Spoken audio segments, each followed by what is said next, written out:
اسلام آباد میں نائب وزیر اعظم اسحاق ڈار سے برطانوی ہائی کمشنر جین میریٹ کی ملاقات، تاہم علاقائی صورتحال پر تبادلہ خیال کیا گیا۔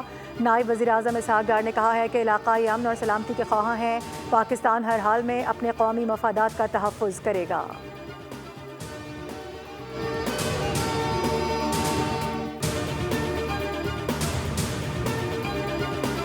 پہلا پاکستانی خلاباز کون ہوگا؟ انتخاب کا عمل شروع ہو گیا۔ آئندہ ماہ پہلے پاکستانی خلاباز کے لیے 5 سے 10 نام منتخب کیے جائیں گے۔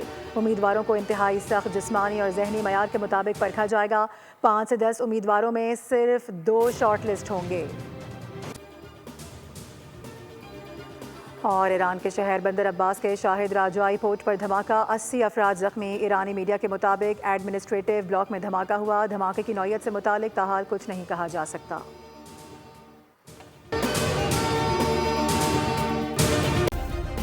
سبسکرائب کریں اور بیل دبائیں تاکہ کوئی خبر رہ نہ جائے۔